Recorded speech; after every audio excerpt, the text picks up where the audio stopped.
We koi ke bai di dua dia, jelau ko kon kepan biong ma ko le cuai. We cha le bawa dom chin, enya le jen ka bu gya dom chin. We ba ke mot rin ke chu ke to bai di da. Amin. Yen ke ba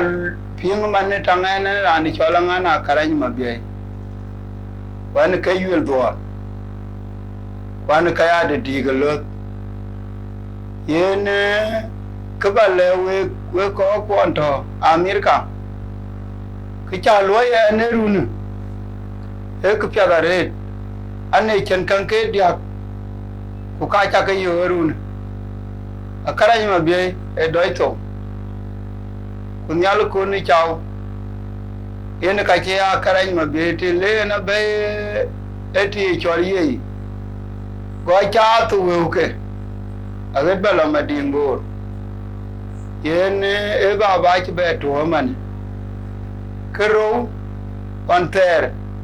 alwala ma ci di nyani chola ja kwa ja be to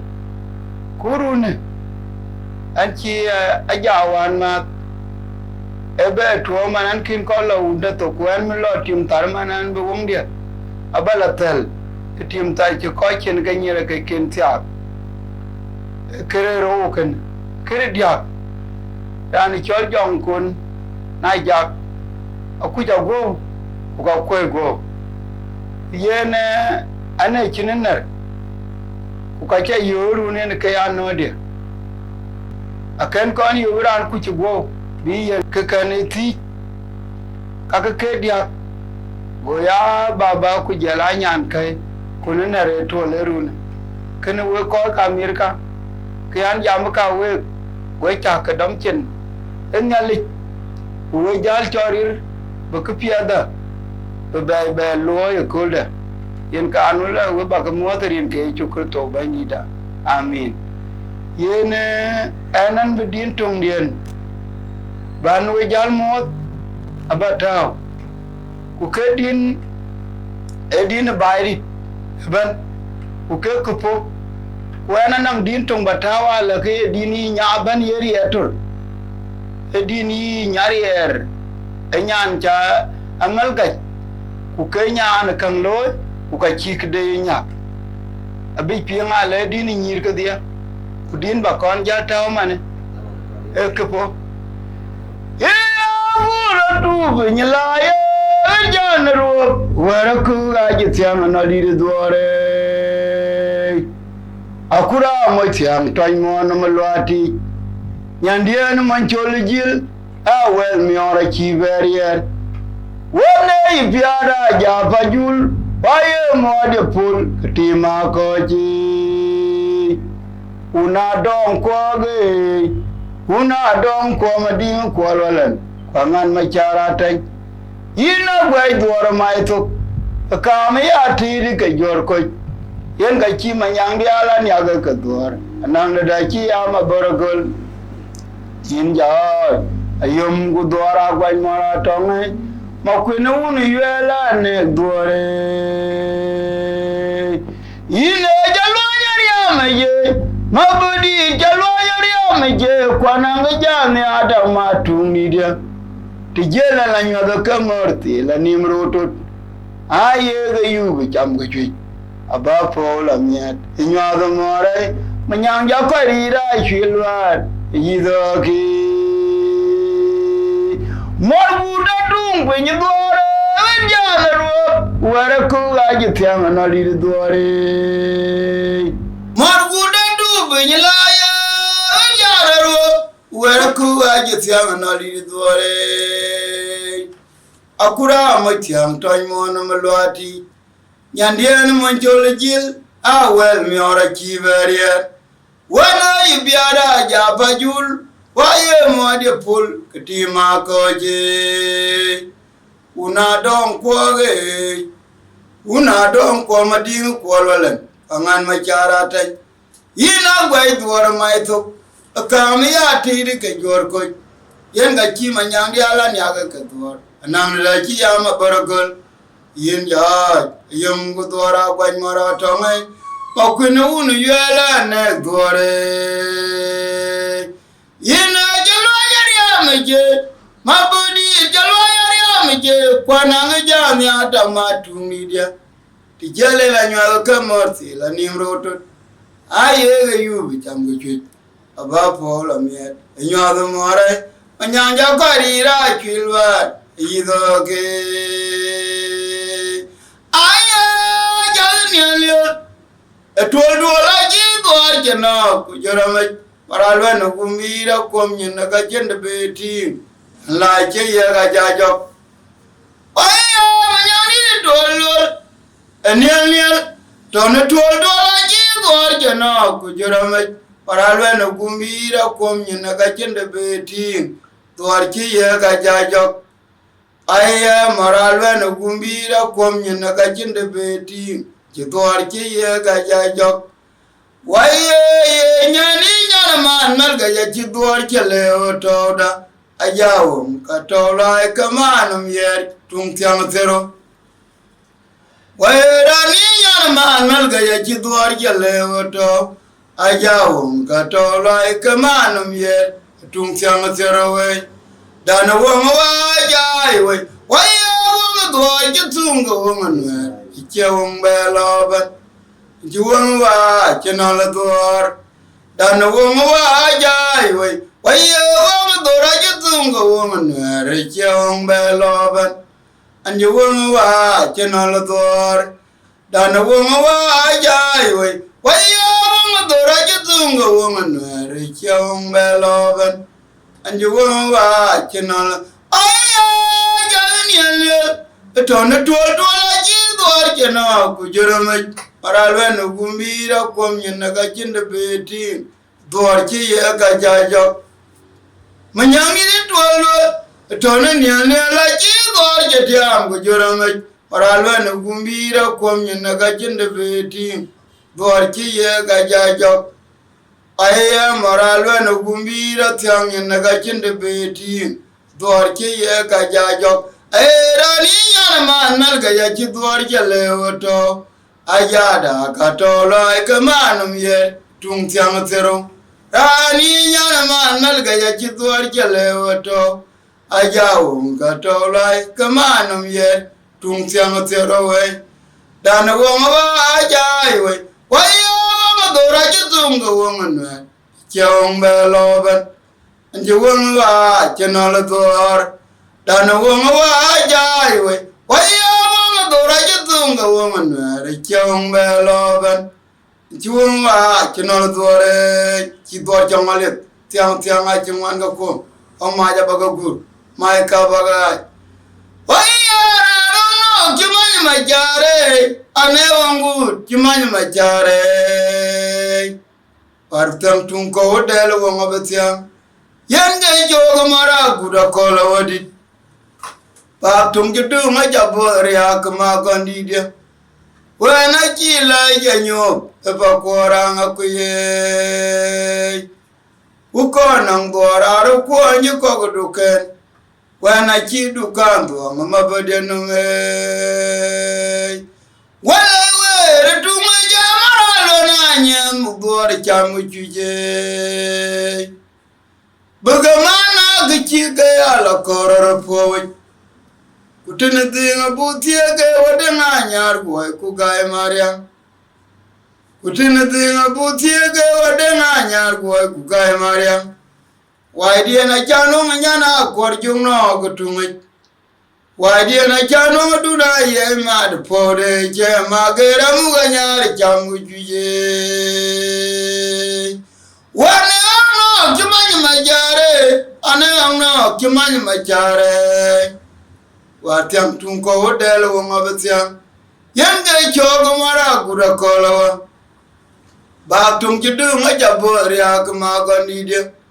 wana jila janyo ba koranga kuye ukona mbora ro kwonyi ko guduke ana chidu kanto ngmabadeno me wewe tuma yamara nanya mugore chamu chije bagamana gichige ala koror pode kutine dinga butia ge wadenga nyar boy gay maria kutine dinga butia ge wadenga nyar boy gay maria wadi na janu nyana korjungno tunga wadi na janu maduna ye mad pode je magera muganyar chamu chije kidwar chamale tiang tiang a chungwan ko ko o ma ja baga good mai ka baga marabaru bulani na bang nyoke anyar chien ga una gun maju dora ju chi je poda chat aguda meru wal ngong mena mo wale ga jinjo jena donum a chang wal ngong kwa chwa ngai pe majung lu tur madur kana chang bulang do yar wa ga nyu yun jena donum cha kolwa be no go je dori je mor una kol makira je pola yum wa ga yile rawana lo te chmor mena dul de ro rawana yume chmor ma kol jok biok to ti jan go una jo mangu ga ti be men ma ngwal well num to no eron te ka bing ba ya go te kana jo manwer lung ding chen git aga betin mara te doro ngem menyang di polo tor po je yala chero menyang tunge anyar je ngauna gun majuk dora ju chi je po the chat agura meru wal ngong mena mo wali ga jinjo jedum achamu wal ngong kwa chuo ngai kwi ajung lu tur madur kana cham bulang doirat Bagani yunje na duanum, cha kolwa be no je duari je. Moro una kol makira je pola yum wage. Yine ramana lo te je moro mana dole dinge. Je ramana yume je moro ma kol joga biok to. Ti chen ga una jom mangu ka ti be man ma wal. Wenum to no eron. Te ka ping baya go te kana jom manwer lono ding chenget aga betin mara te doro ngem manyang di da polo gor po che jala cherwa banyang tunge te ka ping baya go te kana jom manwer lono ding chenget aga betin mara te doro ngem manyang di da polo gor po che jala cherwa banyang tunge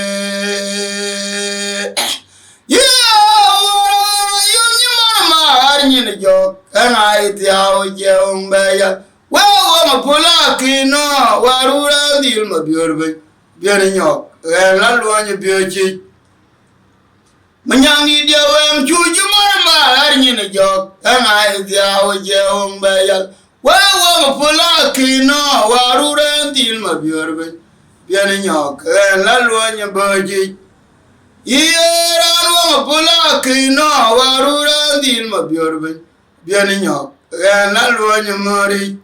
waya kwa majara irwara uma tem chiwe mujata kutunga korbetiam waya kuma gondi dia yana buko gwading dia jarnyal aruma chalnen nian yamuni cheno adore kaya tiamit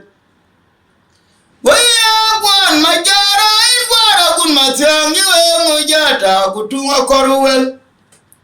Aya kuma gondi dia yana kin go gwading dia jarnyal aruma kwe be jalnian akwikeni cheno adore kaya tiam yete ina gwe dore kwakin bana bukya dir matung dia anyin malungu dinga kon ma gondi diene ko ya gwe duore ko kin bana bukya di judu kamaj anyin malungu dinga kon ma gondi diene ko ya gwe duore ko kin bana bukya di judu kamaj anyin malungu dinga kon ma gondi moro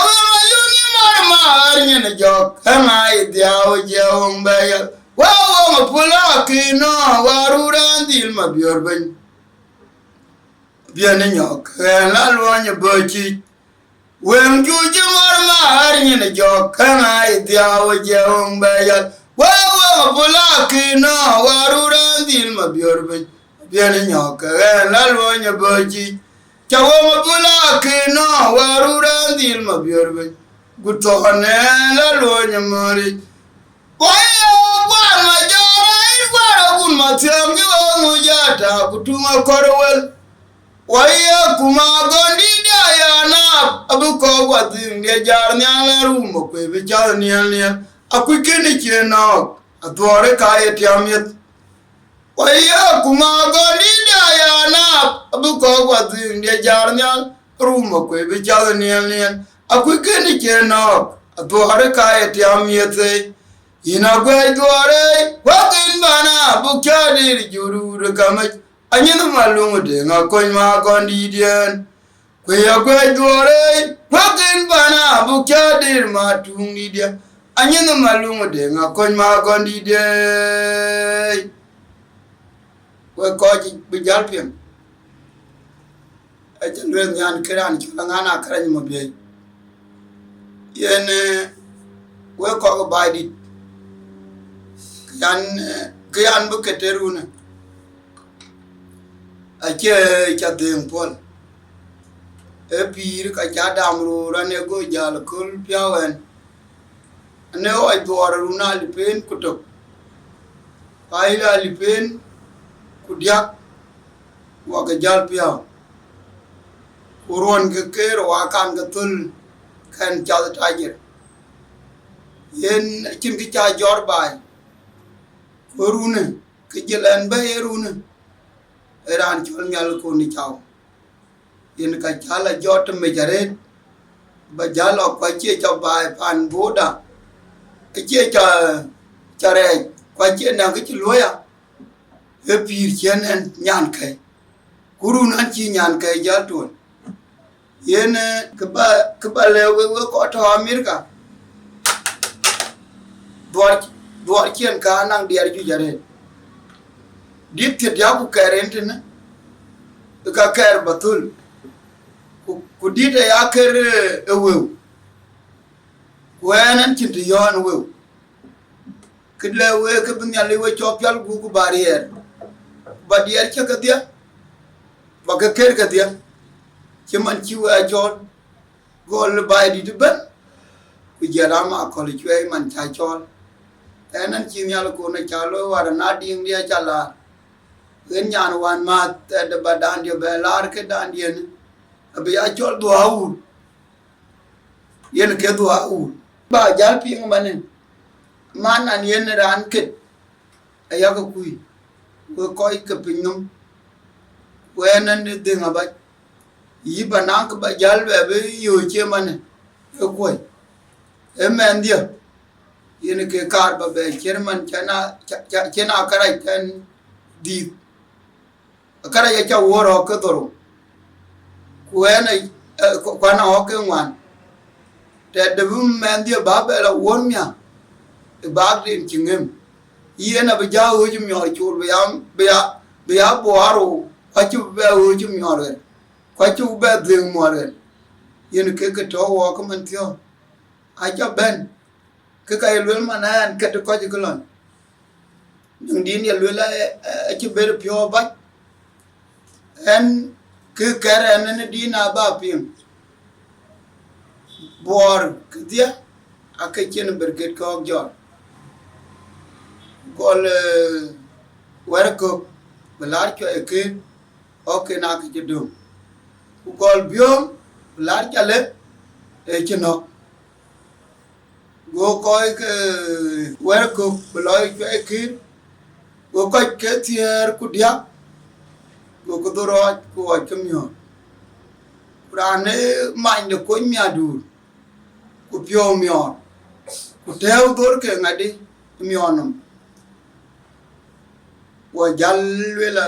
enen be nang acha ku cheno ke chi wona pi manyok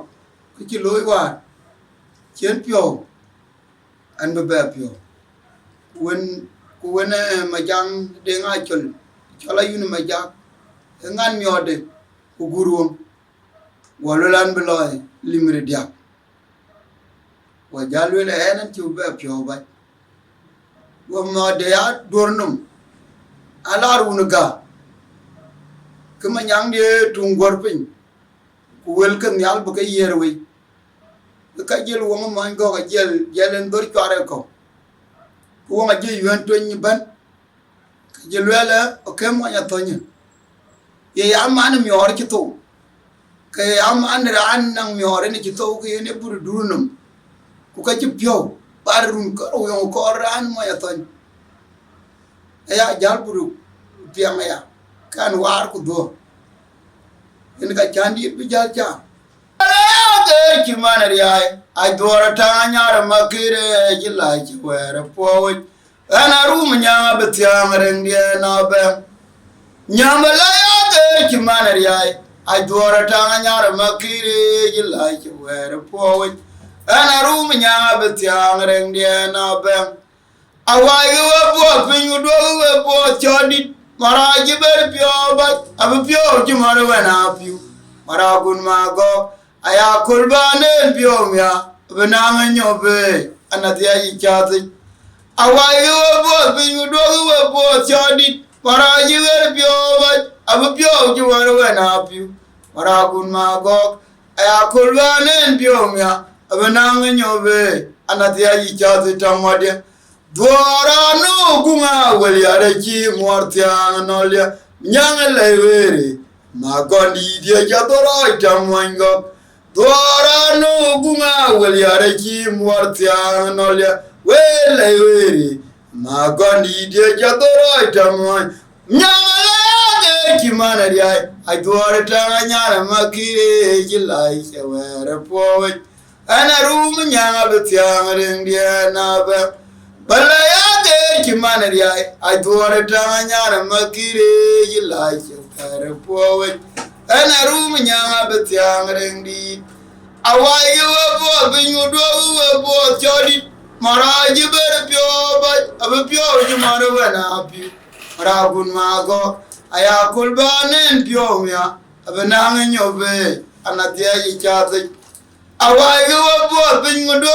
pyo chodi maraji ber pyo ba ab pyo ji marwa na pi maragun mago aya kulbanen pyo ya abanang nyobe anatia yi chate tamade dwara no kunga wali araki mortiang nolia nyala weri magoni de jadoro itamwango dwara no kunga wali araki mortiang nolia wele weri magoni de jadoro itamwango yen ke chang cha endit che ko di ke kerke ako en jalle chimanto umiore kay am man ran ci to yen ka yana jallo ci ber pio ba we ko miur pio e cha ku jela ku no ba yen ka an ken lo yen ti bi di ndia ka aye biong da e lo la e ka e biong ga jam le e biong ya ga ke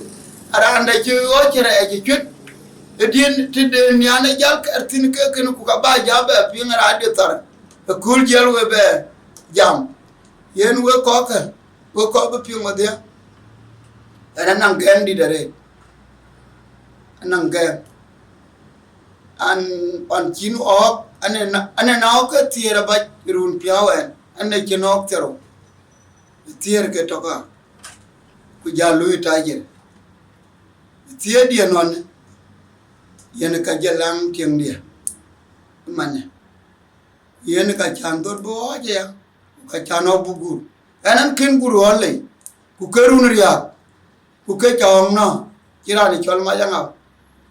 ok gor ke ga ru ni chaput wo pe go chenyin ran chabu ponya ran chol kono mabiore ma elim dan to ri na lwel to goan go gor kulula mwere wachi jal kwa mana ngena num ka keman ku kama yidungu ke ku man kire be akul kire kul o ke man thio ko ko ka America an le rorwe eruna an kin denge to ku ke pidie ke cha dam no we ande ka ande aga cheman chena na a chole anan bu wara acha akin ngondo ko gu edin ne yan ke ngondo ku ke burlen in ke yana jalo ba edin ta kwan ci ko je ke an man ke o nan ga tani choti amo manyona era an yen ka chala arbi ku jela dola pe cha dol ana run ke dia kan kora adola pe lel bar kan kere ka ka pidia run chan jal gam wat be ben wan yen man akwanya chuga ya ay lel de ngekre kolda ke ka chelo an man an ku Medina be jalo an man ka ben jalo an nangen ki ja jam kwana run ke dia ka kora kwana re yen ke koy ke nyam adir ato ke yen we koy ko jal ke piem ke ka ja piem glon nyan kur alole ne ja bia e ci kon ya ku ke nya e cha ben piem runa lole ran ni chol ane den kudu e be ben be go aja wan ma de ay lole ke be ben be ya to chia ni ra chẳng nghe mà mu ko yen aja atong ajok yen an bidin tung din ban jal be pyo ni man chen an jal bo uti ban jal du treran tin wina ja doa urga ken balim abi ya chol doa ur ku yin ke no ma ne deng kudum atho kwa nyan tung abia e jole nyan kor alule nyire mu kwa jerun din woni atawe na ja pionye e nyan jong kunyu gure yen ke ye dor cheto ari piore e ke to pyat ku jela tama chang wan ma ku jela yana ayuen ake dor cheto re atama cheria a chang bu le cheria agrier le ket latim nang yan chila bay nganu latim aria cheria to dor e nyari pyo yen ka yi pyo ko che nya ba chitum cha ke nya cheni pyo mane we ko to mir ka bai dit wodia we ta ke le we ta ke mo rin ke chukur to bandida amen ke yan jaman che dira papa ane bar redu an chola gura god a jogulo lem ke wajel to ko wajel bul le yu jal mo pin ke kerem dite di jel be de ngaru na ka jel dira re da jel dira ko ya ka ngem ka ja chel werin ke dia ko jalu la adine ka lu la chai dia lu la chai be yure nga anja jam we ko enan che dire baba an mu dor pe nyan chi dor acha ka lumi chine ku ka cha ka lumi chine ku ka bajal be yudade yen ka anja diran che dire baba ani jaro le ga ma an mu dor pe nga ro jalle kwan bare don an chola ku da gor wo ka wor ko ni wade wa ga che man ku kai ku chi ben ne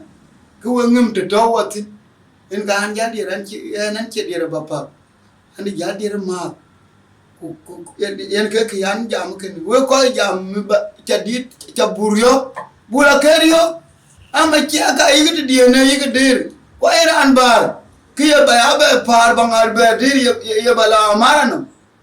yen ga an jam an chedire baba o an chi dura cha ngol ko man wara moga pe